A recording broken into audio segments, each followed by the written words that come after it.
Hello everyone. आज हम करने वाले हैं क्लास 10th की फर्स्ट फ्लाइट बुक से पोम 7 जिसका नाम है animals, which is written by Walt Whitman. Let me give you a brief introduction of the poem first. कि this is a poem by Walt Whitman where the poet admires the animals for being calm, composed and self-satisfied and contrasts their qualities with those of human beings. He finds the animals to be free from all greed, ego, as well as more human than human beings. He would prefer to shun the world of human beings and live with animals. Means यहाँ देख सकते हैं कि किस तरीके से एक contrast दिखाया गया है पोएट के थ्रू ह्यूमंस और एनिमल्स के बीच में। और इस पोम को पढ़ने के बाद we come to the conclusion कि जो पोएट है वो एनिमल्स के साथ ह्यूमन से ज़्यादा रहना पसंद करता है, क्योंकि उसको लगता है कि जो ह्यूमंस हैं वो कॉम्प्लिकेटेड है और फॉल्स हैं, उनके अंदर ग्रीड है, ईगो है, but on the other hand animals are free from all those things. So let's start the poem. I think I could turn and live with animals. They are so placid and self-contented.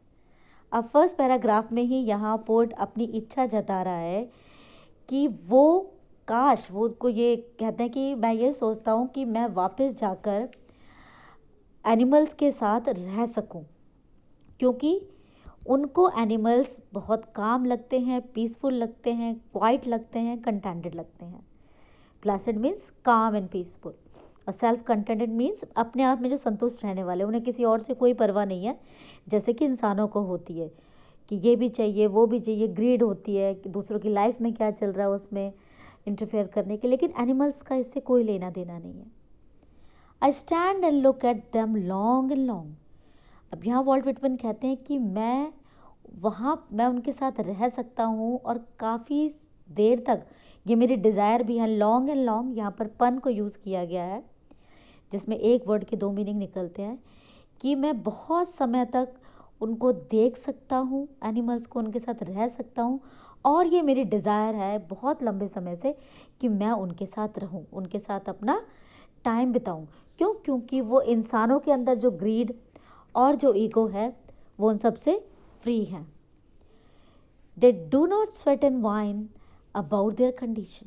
अब यहाँ कहते हैं ये wine word का मतलब होता है to cry and complain. जब हम किसी चीज़ के लिए हमेशा रोना धोना मचाते रहते हैं, रोते रहते हैं, अपना दुखड़ा सुनाते हैं, कंप्लेन करते रहते हैं, हमारे पास ये है ये नहीं है, तो यहाँ पर पोर्ट बता रहा है कि एनिमल्स के अंदर ऐसा कुछ भी नहीं है। वो हम ह्यूमंस की तरह क्राई एंड कंप्लेन नहीं करते, ये भी चाहिए वो भी चाहिए, ये है वो नहीं है। तो यहाँ वो अप्रिशिएट करता है उनके इस क्वालिटी को। अब यहाँ स्वेट का मतलब है कि स्वेट मीन्स वो हार्डवर्क, अपने हार्डवर्क को करने के बाद फिर क्राई एंड कंप्लेन नहीं करते हैं कि उन्हें ये नहीं मिला वो नहीं मिला। They do not lie awake in the dark and weep for their sins. अगर उनसे कोई गलती हो जाती है तो वो they do not spend sleepless nights because they had committed something wrong. उन्होंने कोई बुरा काम कर दिया, कोई क्राइम कर दिया, उसके लिए वो गिल्टी फील करते हुए सारी सारी रात रो के जागते नहीं रहते, क्योंकि वो अपने एक्शंस पर रिपेंट नहीं करते। They do not make me sick discussing their duty to God. और साथ ही साथ पोएट ये कहता है कि वो जो एनिमल्स हैं वो सारा टाइम अपने आप को बूस्टअप नहीं करते रहते कि हमने ये कर दिया, हमने वो कर दिया, इसके लिए ये किया। मीन्स यहाँ जो रिस्पॉन्सिबिलिटी, अगर वो काम किसी के लिए कुछ करें कि हे भगवान मैंने उसके लिए ये कर दिया वो कर दिया, तो वो ऐसा कुछ नहीं करते। वो ऐसा रोना धोना मचा के किसी को परेशान नहीं करते, क्योंकि उनकी एक बिल्कुल क्लियर कॉन्साइंस होती है, और ना ही वो भगवान से मांगते हैं कि हमसे ये गलती हो गई, हमें माफ़ कर दो। Not one is dissatisfied, not one is demented with the mania of owning thing. अब यहाँ डिमेंटेड वर्ड का मतलब होता है टू लॉस्ट मेंटल बैलेंस। जब आप अपना मेंटल बैलेंस खो देते हैं, that condition is called demented. और मेनिया मीन्स क्रेज। कहते हैं एनिमल्स में से कोई भी नहीं है जिसको कि ये क्रेज हो, ठीक है, कि वो उसको मटेरियलिस्टिक चीज़ों पर अपना दिखाए, कि पोजीशन दिखाए, मीनिया दिखाए कि ये मेरा है, ये तुम्हारा है, मेरे पास ये भी सब कुछ है, तुम्हारे पास ये नहीं है, वो नहीं है। तो ऐसा उनके अंदर कुछ नहीं होता। Not one is demanded with, यहाँ पर कहा डिमांडेड मीन्स वो अपना बैलेंस नहीं खो देते, सिर्फ ये चिल्ला चिल्ला कर दिखा दिखा कर कि हमारे पास क्या है, हम किस चीज़ को ओन करते हैं, हम किस चीज़ के मालिक हैं। वो इन चीज़ों को लेकर कभी भी शो ऑफ नहीं करते, कभी भी कोई क्राई आउट नहीं करते अगर उनसे कोई गलती हो गई है। वो अपने आप में प्लेसिड हैं, शांत हैं और कंटेंटेड हैं, संतुष्ट हैं। Not one kneels to another nor to his kind that lived thousands of years ago। कहते हैं अब उनमें से एक भी नील मतलब होता है टू नील डाउन, यानी घुटनों पर बैठना। तो वो ये चाहते हैं कि जब वो एनिमल्स के साथ रहना चाहते हैं तो उसके पीछे यहाँ देखिए आप वो डिफरेंट काइंड ऑफ रीजंस अपने दे रहे हैं कि ऐसा क्यों है। क्योंकि उनको एनिमल्स के अंदर वो क्वालिटीज़ दिखती हैं जो दूसरों ह्यूमंस के अंदर नहीं है। अब यहाँ बात की गई है इस पैराग्राफ में इक्वालिटी की, कि यहाँ पर हम इंसान जो हैं सब, यहाँ हम इक्वालिटी के साथ नहीं रहते, कहीं ना कहीं हम ऊंच नीच कर लेते हैं। चाहे वो है, वो कहते हैं कि जैसे हम जनरेशन टू जनरेशन पास होते जा रहे हैं, हमें पता है कि हमारे फादर्स कौन थे, हमारे फोर फादर्स कौन थे, हमारे एंसेस्टर्स कौन थे, तो हमें पता है कि हम किस वंश से हैं। तो हम एक दूसरे के सामने घुटने टेक देते हैं, कोई बहुत अपर क्लास से है या कोई इन्फ्लुएंस्ड है तो हम उसके सामने हाथ जोड़ लेते हैं, घुटने टेक देते हैं। लेकिन इनके अंदर ऐसा नहीं है, because they don't know any generation कि कौन कौन सी फैमिली से बिलोंग करता है कौन सा एनिमल। तो वो नील डाउन नहीं होते कभी भी एक दूसरे के सामने। नॉट वन इज रिस्पेक्टेबल और unhappy over the whole earth. अब आप कहते हैं कि जहाँ कहीं भी आप देख लीजिए, यहाँ पर आप कहीं भी चले जाइए, एनिमल्स के बीच में एक सेंस ऑफ इक्वालिटी आपको देखने को मिलेगी। कोई क्लेम नहीं करता कि तुम मेरी रिस्पेक्ट करो या मैं तुम्हारी रिस्पेक्ट करूं, और ना ही कोई बर्डन है सौरों से, दुखों से। कोई भी आपको दुखी नहीं मिलेगा पूरी अर्थ पे, और ना ही एक दूसरे को ये दिखाने की कोशिश करते हैं कि या तो मैं रिस्पेक्टेबल हूँ या मेरी रिस्पेक्ट की जाए, या वो ना तो वो दूसरे की रिस्पेक्ट करते हैं। लेकिन ये हम इंसानों के बीच में ही है कि एंशियंट टाइम से हम अपने नील डाउन होते जा रहे हैं, चाहे वो सेंट्स हों, चाहे हमारे एंसेस्टर्स हों, कुछ भी हो उनके सामने। लेकिन एनिमल्स में ऐसा कुछ नहीं है, वो अपने दुखों से भी परे हैं और रिस्पेक्ट के लेन देन से भी परे हैं। So they show their relations to me and I accept them. और यहाँ पर अगेन वो अप्रिशिएट कर रहा है वो रिलेशन अपना एनिमल्स के साथ, कि यही जो क्वालिटीज़ मुझे दिख रही हैं, उन्हें दिख रही हैं, वो उनका ये बिलीफ है एनिमल्स को लेकर कि ये जो क्वालिटीज़ हैं, जब वो मुझे ये शो करते हैं तो मैं उन्हें जैसे वो हैं वैसे ही एक्सेप्ट करने के लिए रेडी हो जाता हूँ। वो मुझे एक्सेप्ट करेंगे और मैं उन्हें एक्सेप्ट करूँगा। They bring me tokens of myself, they evince them plainly in their possession। Evince means to show. तो कहते हैं कि मुझे अब यहाँ टोकन वर्ड जो है मेटाफोरिकली यूज़ किया गया है फॉर द वर्च्यूज़ और क्वालिटीज़, जो कहा जाता है कि once they were in human qualities होनी चाहिए थी, जैसे काइंडनेस, कॉपरेशन, हैप्पी रहना। वो जो क्वालिटीज़, वो जो टोकन्स ह्यूमंस भूलते जा रहे हैं, ख़त्म करते जा रहे हैं, वो क्वालिटीज़ अब पोर्ट कहता है उसको दिखती हैं एनिमल्स के अंदर। और यहाँ पर इक्वली वो उसको शो कर रहे हैं, ऊंच नीच नहीं है। आप ये देख सकते हैं, अभी तक सारी पॉजिटिव क्वालिटीज़ उन्होंने हमें बताई हैं। Because human beings have give up these virtues but animals have preserve them. इसलिए वो उन टोकन्स को देखकर उनको एक्सेप्ट करने के लिए यहाँ पर रेडी हो गए हैं। I wonder where they get those tokens. Did I pass that way huge times ago and negligently drop them? Negligently means carelessly। अब अगैन टोकन्स वही है, क्वालिटीज़ और वर्च्यूज़ के लिए ये वर्ड यूज़ किया गया है। अब यहाँ पर वो बता रहा है कि पोएट जो है, जब पोएट कह लीजिए, नरेटर कह लीजिए, एक तरीके से वो हमें कहानी बता रहे हैं, आप उसको नरेटर भी कह सकते हैं, कि ये हम ह्यूमन बींग्स के बारे में बताई गई है जनरली बात।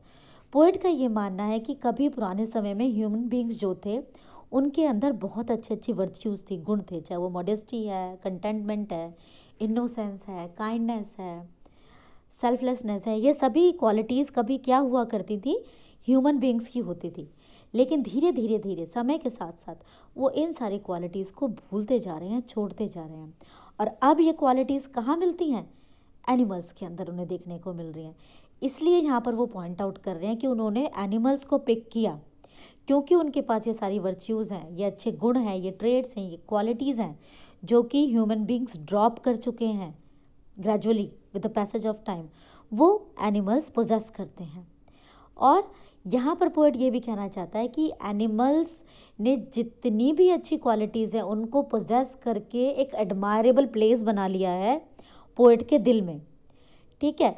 और इसलिए वो चाहते हैं कि ह्यूमन बींग्स का साथ छोड़कर वो एनिमल्स के साथ रहना शुरू कर दें, ताकि शायद वो जो वर्च्यूज़ बीइंग ह्यूमन वो ड्रॉप कर चुके हैं, खो चुके हैं, भूल चुके हैं, शायद ये जानवर, ये एनिमल्स उन्हें वो सारी क्वालिटीज़ बता सकें, सिखा सकें। This is the explanation of the poem, and you can see if you talk about the rhyme scheme of the poem, there is no rhyme scheme. It is written in free verse. And I'll tell you one more thing कि Walt Whitman को father of free verse कहा जाता है क्योंकि उनकी most of the poetries आप देखेंगे वो फ्री वर्स में मिलेंगी। और ये जो पोइट्री है उनकी book song of my self में से लिया गया है। और मैसेज की अगर हम बात करें तो यहाँ एनिमल्स के अंदर वो वर्च्यूज शो करके वॉल्ट विटमैन यही बताना चाहते हैं कि हमें ह्यूमन बीइंग है, हम गॉड की क्रिएशन है, एक यूनिक क्रिएशन है जो स्माइल कर सकते हैं, जिनके पास विजडम है। तो हमें अपनी वर्च्यूज़ और वैल्यूज़ को रिटेन करके रखना चाहिए। हमें अनसिविलाइज्ड लोगों की तरह बिहेव नहीं करना चाहिए। आपस में लड़ाई झगड़ा, हम वॉर करते हैं, क्वारल करते हैं मटेरियलिस्टिक चीज़ों के लिए, वो सब नहीं करना चाहिए। हमें प्लेसेंट होना चाहिए, हमें कंटेंटेड होना चाहिए। उन सभी गुणों को वो बता रहे हैं जो कि एनिमल्स के अंदर हैं, लेकिन वो हम ह्यूमंस को रिटेन करना चाहिए, उनसे लेने चाहिए। तो यहाँ पर वो यही मैसेज देना चाहते हैं कि ये सारी वर्च्यूज़ जिन्हें हम धीरे धीरे भूलते जा रहे हैं, हम उन्हें रीडिस्कवर करें और दोबारा से अपने आप को सचमुच गॉड की एक यूनिक क्रिएशन प्रूव कर सकें दुनिया के आगे। तो उसके लिए हमें ये इनसिंसियरिटी को, हेट्रेड को, ग्रीड, ईगो, हिपोक्रेसी, इन सभी चीज़ों को धीरे धीरे छोड़ना पड़ेगा ताकि हम अच्छे वर्च्यूज़ को एक्सेप्ट कर सकें। और अगर हम ये फॉल्स सेंस ऑफ रिस्पेक्टेबिलिटी, ये जितनी भी अपनी बुराइयां हैं ये नहीं छोड़ेंगे तो हम सचमुच इंसान कहलाने लायक नहीं हैं। तो we must also learn to stay away from the mania of owning things. यहाँ पे ये भी एक स्ट्रॉन्ग मैसेज दिया है पोएट ने कि हमें मटेरियलिस्टिक चीज़ों के ऊपर तो बिल्कुल भी क्वारल नहीं करना चाहिए था। तो this is the message of the poem. Now here are some word meaning which I have put for you. Now come to poetic devices. तो पहला पोएटिक डिवाइस जो है यहाँ पर वो है एनाफोरा। एनाफोरा बताया गया था जब कोई भी दो सेंटेंसेस किसी पोएम के, ठीक है, कॉन्जिक्यूटिव सेम वर्ड से शुरू हो रहे हैं तो दैट इज कॉल्ड एनाफोरा। यहाँ आप देख सकते हैं, आप आई, दे, यहाँ पर ये क्या है, और नेक्स्ट में नॉट, तो सेम वर्ड से यहाँ पर ये शुरू हो रहे हैं तो that is anaphora. Next is alliteration. Alliteration means जहाँ पर दो और दो से ज़्यादा कंसेक्यूटिव वर्ड्स में वर्ड की जो इनिशियल साउंड होती है वो सेम होगी तो दैट इज एलिट्रेशन। वो आपको देखने को मिलेगा मेक मी। ये देखिए, मैं आपको दिखा देती हूँ यहाँ पर, ये मेक मी यहाँ पर आप देख सकते हैं एम की साउंड यहाँ पर हो रही है। उसके बाद आप देखिए लास्ट पैराग्राफ में वंडर वेयर, ये एलिट्रेशन है, ठीक है। आगे चलते हैं। Next is consonance. कॉन्सोनेंस में मैंने आपको अपनी पिछली वीडियोस में बताया है, एक पोएटिक डिवाइसेस की वीडियोस जो मैंने वीडियो डाली है उसमें भी बताया है कि कॉन्सोनेंस होता है जहाँ पर कि सेम एक, जैसे एलिट्रेशन में at the beginning of the word वो इनिशियल साउंड सेम होता है, लेकिन यहाँ पर बिगिनिंग में ना होकर वो जो साउंड है वो बाद में, मतलब बाद में हो, बीच में हो, कहीं पर भी वो वर्ड यूज़ हो सकता है। इट्स नॉट अ रूल कि हाँ उनको बिगिनिंग में ही होना चाहिए, वो कहीं भी आ जाता है, वो कहलाता है कॉन्सोनेंस। फिर उसके बाद है मेटाफर। टोकन्स के लिए मैंने आपको बताया कि मेटाफरिकली ये यूज़ किया गया है।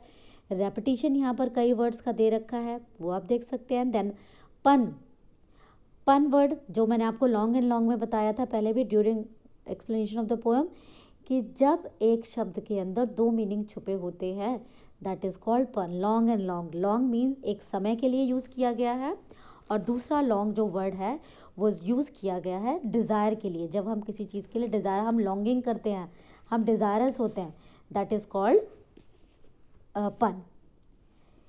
ठीक है, ये थे सारे पोइटिक डिवाइसेस मेरी तरफ से. और यहाँ लॉन्ग एंड लॉन्ग में रेपिटेशन भी है, मैं आपको बता दूँ. I hope the poetry is quite clear to you people. आपको समझ में आई होगी, अच्छी लगी होगी. और अगर आपको मेरी वीडियो अच्छी लगी है तो प्लीज़ इसे लाइक कीजिए, शेयर कीजिए, but don't forget to subscribe my channel. Thank you, take care and bye bye.